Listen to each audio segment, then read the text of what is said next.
Olá pessoal, sejam muito bem-vindos a mais um vídeo da Universidade da Química e hoje nós temos mais um vídeo do quadro Química em Artigos. O quadro novo aqui no canal onde eu mostro a vocês a importância de se estudar química e de se saber o que tem acontecido com química baseado nos artigos científicos.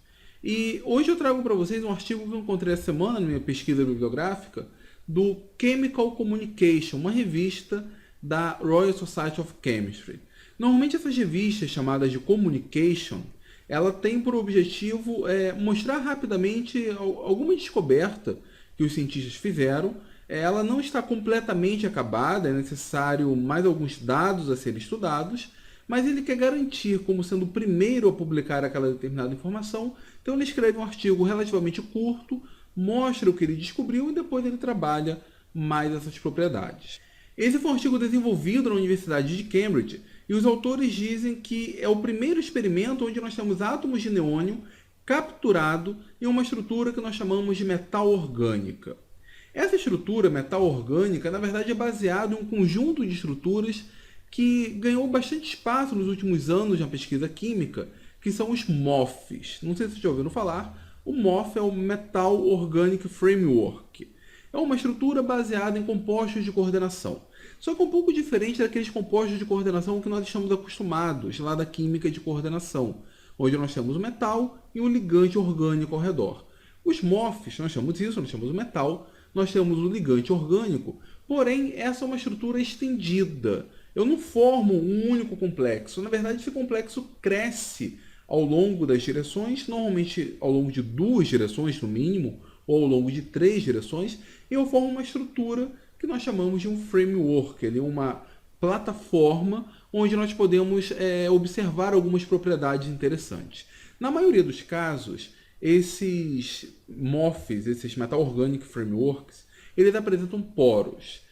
Formada ali uma determinada distância entre um átomo e outro, de forma a formar alguns poros, ser uma espécie de vácuos na substância, de espaços vazios. E esses espaços vazios são úteis para capturar outras substâncias menores. E foi isso que os autores fizeram.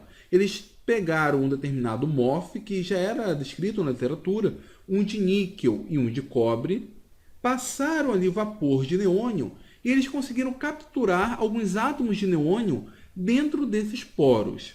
O que é bacana é, como o próprio artigo diz, ele foi o primeiro experimento a ter esse tipo de estrutura cristalina publicada. Então eles conseguiram fazer isso em várias temperaturas e conseguiram obter a estrutura cristalina. Daqui a pouco eu mostro para vocês. Tanto é que nesse trecho aqui do artigo, ele diz que anteriormente apenas em 2 situações foram publicadas estruturas cristalinas envolvendo o átomo de neônio. Uma foi o próprio neônio sólido e a outra o neônio preso numa estrutura que nós chamamos de clatrato. Bom, nesse caso eles conseguiram, como eu disse, a estrutura cristalina em várias temperaturas e viram como a temperatura pode influenciar diretamente o quanto de neônio é agarrado, é retido nesses poros.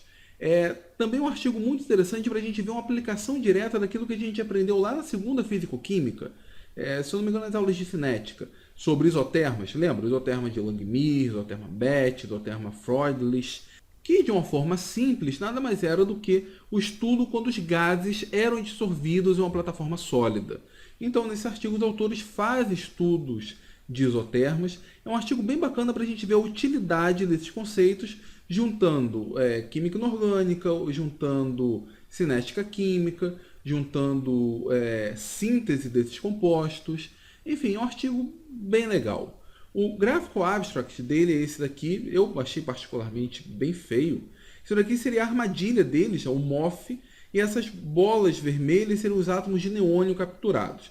Para mim isso daqui está parecendo uma espécie de fibra muscular bem esquisita. Mas vamos olhar aqui alguns de seus resultados. Nós temos esse primeiro complexo, isso daqui é um dos MOFs, se eu não me engano, um MOF de cobre, e ele consegue, dentro desse poro, capturar um átomo de neônio. Então, essa esfera maior é o átomo de neônio. E esse gráfico mostra o quanto de neônio fica retido na estrutura metal orgânica em função do aumento da pressão, medido em temperaturas distintas.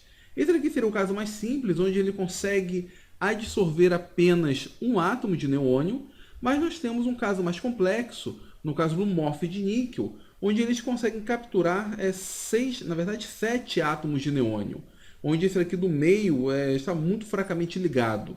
Isso vai ter influência direta, por exemplo, no perfil das curvas.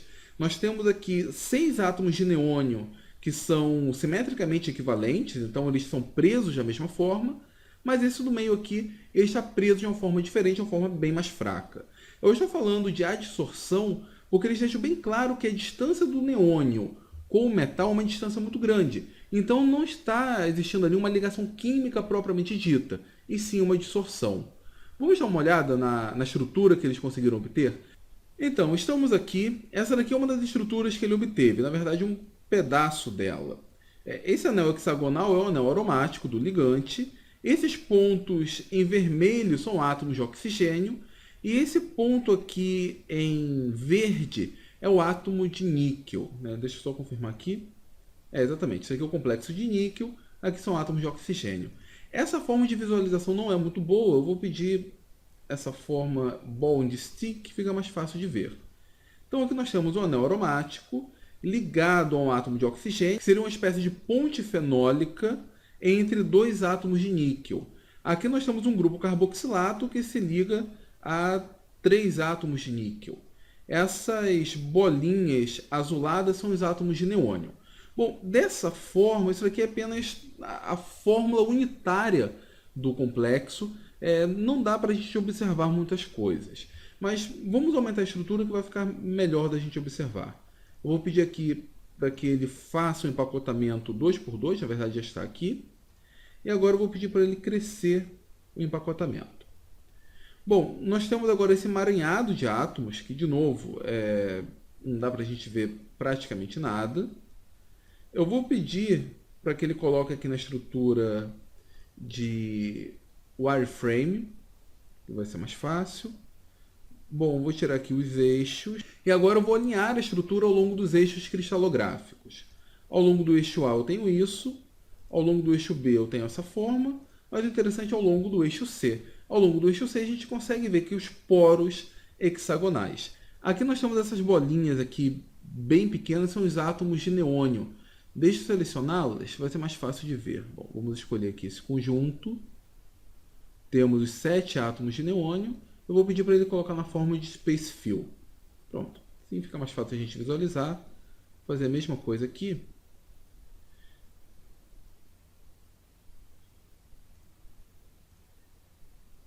Na verdade, vou fazer com tudo para melhorar a visualização. Eu já volto. Bom, pessoal, está aqui a estrutura dos átomos de neônio presos nesses poros desse morph de níquel. Se olharmos aqui ao longo dos outros eixos, a gente consegue ver a estrutura em camadas do neônio. Bom, isso daqui foi uma estrutura que eles conseguiram obter, isso a 200 Kelvin. Nós temos uma outra aqui, deixa eu colocar ao longo do eixo C, que seria praticamente a mesma. Essa daqui é uma outra estrutura com o mesmo MOF, porém ela foi medida, a estrutura cristalográfica foi medida numa temperatura maior, em quase 300 Kelvin. Se vocês repararem aqui, agora nós temos apenas 6 átomos de neônio dentro do poro do MOF.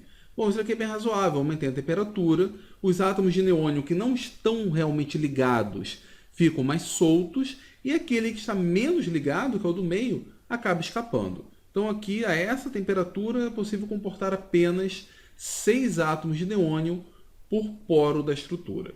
Outra coisa que a gente consegue observar aqui é o tamanho do poro. No artigo, eles medem exatamente o tamanho, mas por aqui a gente tem como tirar uma estimativa. Vamos selecionar esse átomo aqui, e vamos selecionar esse outro átomo, e pedir para dar distância. Se nós olharmos aqui, são quase 15 angstrom de distância. Talvez não seja mais adequada, né? Eu peguei uma distância aqui na diagonal. Deixa eu pegar uma distância um pouco mais coerente. Vou pegar desse átomo aqui para esse átomo. Na verdade, até um valor maior, 15 angstrom, acaba sendo mais ou menos o tamanho do poro. Bom, isso aqui, como eu disse, foi o caso para o complexo, para o MOF de níquel. Nós temos uma outra estrutura aqui, que é a estrutura contendo um MOF de cobre. Ela é bem diferente. Deixa eu aproximar aqui o átomo de cobre, o ambiente químico em que ele está. Aliás, deixa eu tirar aqui o empacotamento. Bom, aqui nós temos o que seria a célula unitária. Um átomo de cobre está em na verdade, os átomos de cobre estão em ambientes octaédricos. Eles estão ligados um ao outro através desse ligante aqui, que tem dois anéis peridínicos terminais. Se a gente pedir para crescer o empacotamento, nós temos essa estrutura. Se olharmos ao longo do eixo C, nós conseguimos verificar que, nesse caso, temos apenas um átomo de neônio por poro. Deixa eu selecionar ele aqui. Aqui, temos um único átomo de neônio. Isso aqui está intimamente relacionado com o tamanho do poro. Se nós medirmos aqui um tamanho aproximado, seria algo em torno de 7 angstroms. É praticamente a metade do tamanho do poro quando morfe ou morfe de níquel. De novo, o artigo ele diz exatamente o tamanho desses poros, a medida correta, aqui foi meio que no chute. Mas são esses os resultados que eles obtiveram, estruturas muito legais, muito bonitas, e como os autores disseram também, foi o primeiro experimento a ter esse tipo de estrutura envolvendo o neônio no estado sólido. Bom, pessoal, era isso que eu queria trazer para vocês. Eu espero que vocês tenham gostado da referência. Eu gostei bastante desse artigo, ele é curtinho, bem rápido de ler. Eu vou deixar o link aqui na descrição. E se você gostou do vídeo, então, por favor, compartilhe em suas redes sociais, deem o seu like e, se for novo por aqui, se inscreva no Universidade da Química.